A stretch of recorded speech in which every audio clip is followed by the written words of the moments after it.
Hello everybody, my name is Christian. Welcome back to Christian's Weather and Forecasting. A couple announcements before we do get into the video. We do have the green screen set up. Right now I'm just using it as a backdrop for the room. I'm not really for sure how to 100% use this. So if you have any ideas or have a video that I can watch and figure out how to get this to put something back there, so put it in the comments and I will check it out. As well as that, I want to thank a small YouTuber, Neon Red 311, for making a logo, which will most likely be on the channel after this video gets posted. So show him some support. Link will be in the pinned comments, and let's go ahead and get into today's video. Right now we're looking at a major tornado threat for day 3, as well as a little smaller threat for day 2, but it's going to go over the same areas that this recent outbreak just went, portions of Florida into like Mississippi, Alabama, Georgia, and up to the coast, mainly the Gulf Coast and the East Coast. So let's go ahead and get right into it. And right now we're going to immediately jump to day 2 because there's not really much going on for day 1. Day 2, we have a slight risk of severe weather stretching from Texas, central to southern Arkansas, and Louisiana and Mississippi. This threat right here is going to be the smaller threat of the two, as this is a 5% tornado threat, as well as a 2% for more surrounding areas. The wind threat is a 15%, where we're seeing that slight risk, and the hail is a 15%. Not fully through the slight risk area, more portions of the Arkansas, northern Louisiana, Texas area of this risk. This is looking like a little kind of setup for the day 3 that we're going to be getting into. As National Weather Service is saying down here, strong gusts and tornadoes are the primary severe threat. So if you are in this area, make sure you're taking precautions and being safe. For day 3, the National Weather Service is highlighting an enhanced risk of severe weather stretching through Alabama and into southern North Carolina. This threat is primarily, once again, going to be that tornado and that wind threat with the possibility of there being hail. The slight risk stretches all the way through Mississippi and into southern Virginia. I really love this circle that I just drew. It was amazing. And then over here towards Kentucky, southern Tennessee, central Tennessee, you guys are looking at a marginal risk of severe weather as the storm will kind of move through with the back end of that cold air. The wind threat for this is just a 30% hatched risk, so you could be except for 65 knots or greater of wind, stretching from the marginal risk where there's that 5% and the slight risk where there's that 15%. National Weather Service highlighting severe thunderstorms with the potential to produce high winds, and a few strong tornadoes are possible across parts of the southeast Friday through Friday evening.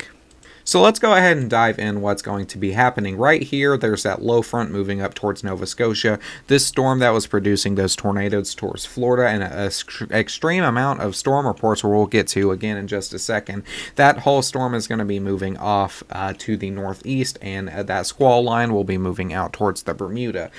For today, your main risk is going to be the snow possibilities seen here from anywhere from California out into Colorado, Wyoming, even portions of Idaho, and this will move kind of off to the south before it impacts portions of New Mexico.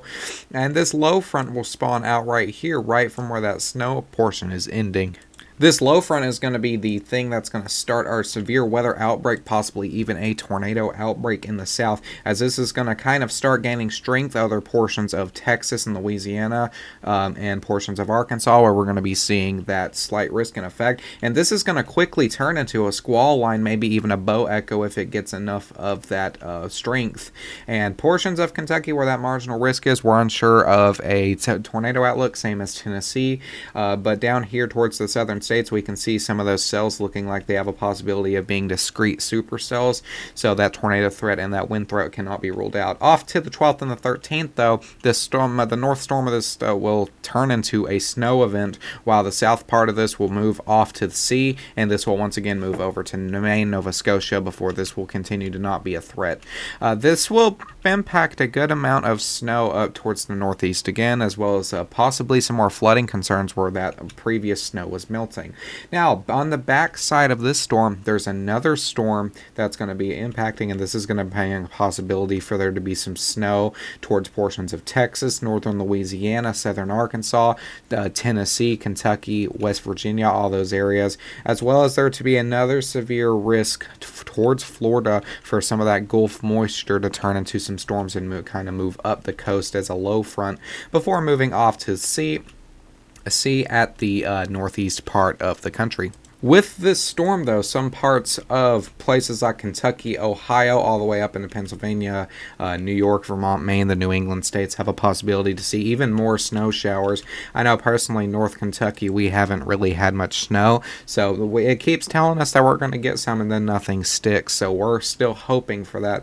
On the backside of that, we can have a possibility on the 19th towards the 18th, 19th, and 20th to see some snow showers as well as another low front kind of popping up here.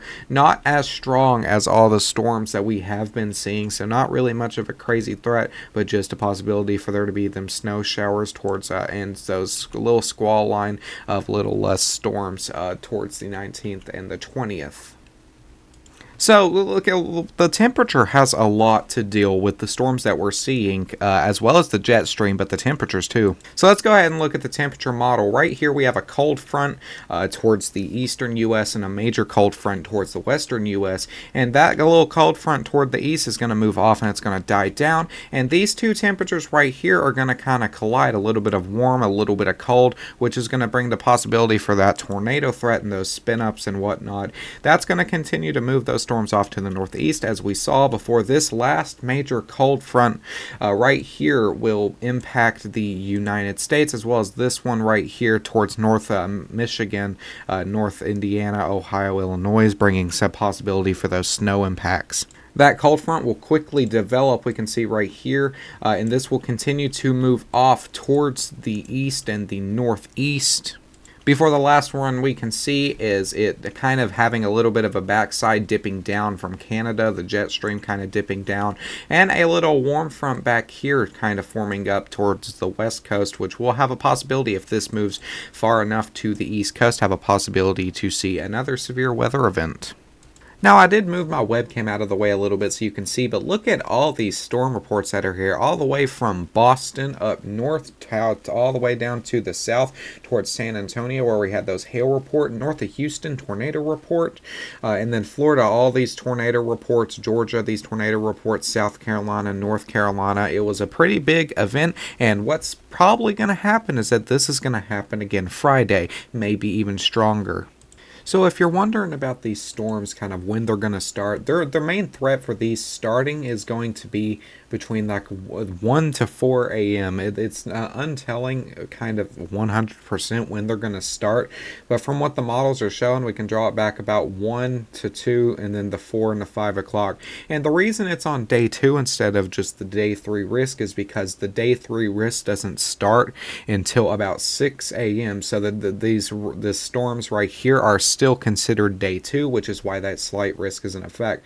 Between 10 and 11, these storms are going to move through the Louisiana area where that risk is going to be, and then these are going to move over by 1 p.m. on the afternoon.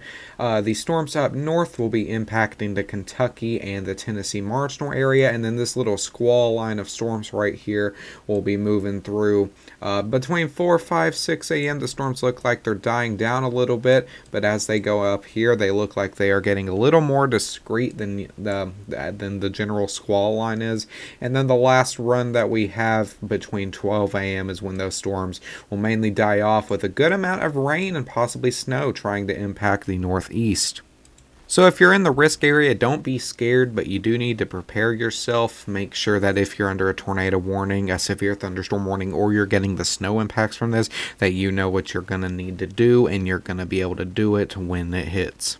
Besides that, that's all I have for you guys today. Stay safe, have a great day, and I will see you guys in the next one. Goodbye.